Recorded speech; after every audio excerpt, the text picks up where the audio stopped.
Hello everyone, you know the recent news that Aquaman just made $1 billion. I tried my best to the Dr. Evil guys, you let me know how I did down in the comments, but you know what time it is. It's your boy Leo Rydell here with Geekly Goods to talk about Aquaman and how he just hit the $1 billion club, y'all. Wow. Congratulations to DC. This is their first entry into the $1 billion club since Dark Knight Rises back in 2012. Aquaman has seriously smashed overseas in the last couple weeks, bringing in much larger, over $700 million.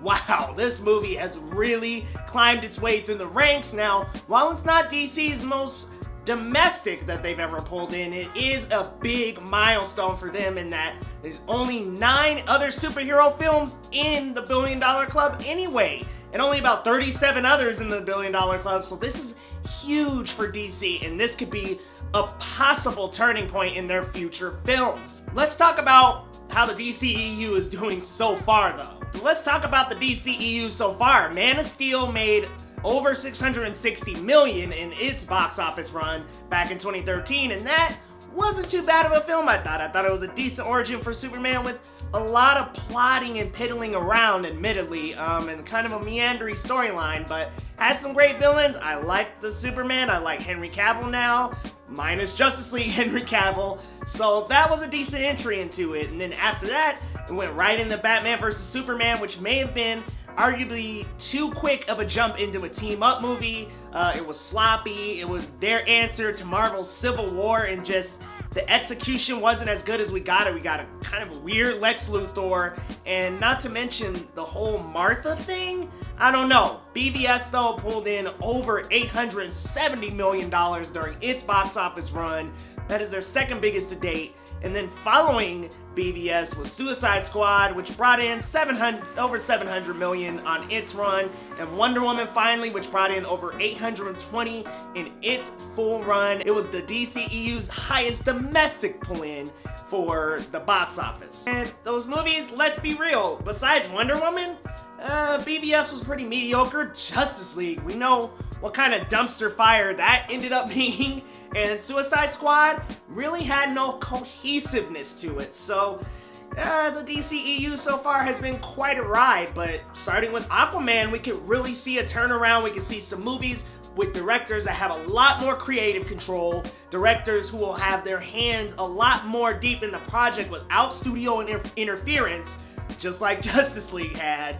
Oh my goodness, that film was hacked and slashed so much, but that's a subject for another day. I won't dive too deep into that. Success with Aquaman could really usher DC into a new era where it can really start making films Marvel caliber at level. Now, I know I'm jumping the gun just a little too soon here, but hear me out. I've got some reasons why I think we could be seeing a possible turnaround here. If they could do well on Aquaman and Shazam coming up, man, they can really do well as time goes by. And that brings me to my next point, actually. Shazam.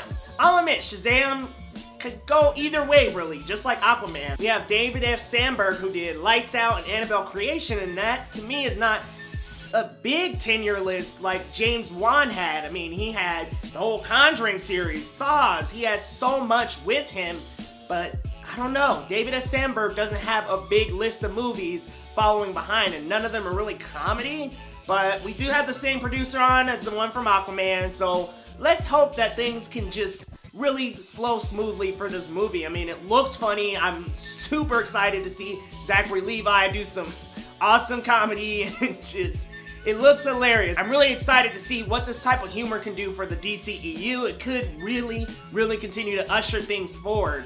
But besides Shazam, we also have Wonder Woman 1984, which kind of, to me, just feels like a good movie already. I know we haven't seen any trailers. I know we're not in the marketing cycle, but to me, it seems like it could really take a good step. I mean, it's got Patty Jenkins coming back. I don't know how I feel about Kristen Wiig. We'll have to see how she fares up as Cheetah, but you've got Cheetah in the movie. I mean, Chris Pine's coming back.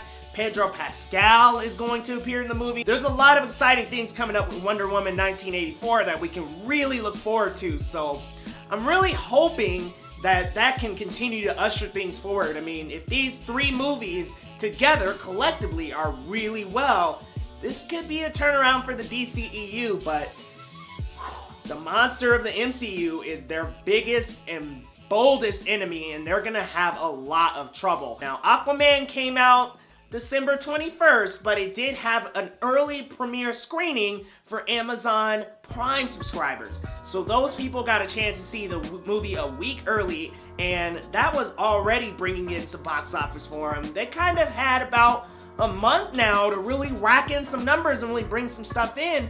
Shazam, I'm really concerned. It comes out in early April, and at the very last week of April, you have Avengers Endgame to really cut that box office run off. I mean, Avengers Infinity War brought in over $2 billion in the box office, so we know that Endgame has a guaranteed return of at least $1.5 billion. I mean, if not more than two, so that's a little concerning. Shazam's only got a couple weeks to really rack in the numbers before Marvel really stomps on it with their big film.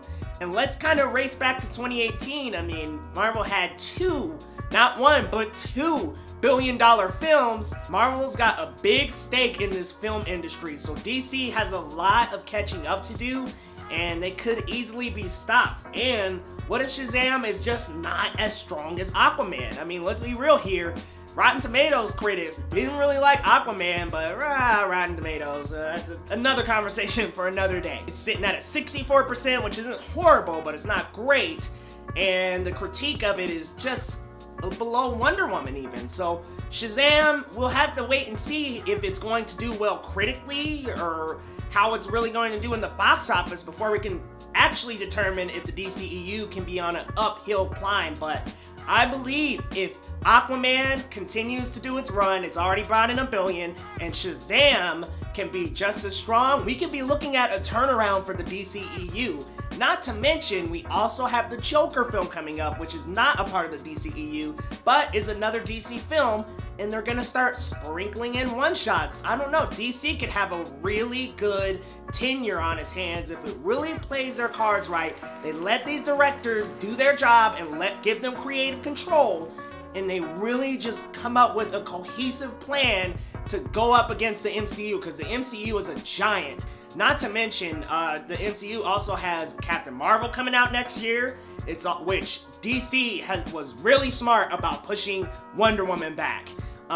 It's got Captain Marvel coming out this year, it's got Endgame, Spider-Man Far From Home, and now with the acquisition of Fox, it also has New Mutants and Dark Phoenix on the way too. So they've got 5 movies coming out on the Marvel end this year. DC, good luck. It's going to be hard, but Aquaman hit the $1 billion club this year, guys. What do you think? Did you see Aquaman yet? Are you going to see it? And if you have seen it, what'd you think about the movie? And does it deserve $1 billion? Because it did splashingly good overseas. Guys, this has been Leo Rydell with Geekly Goods, and we'll see you next time.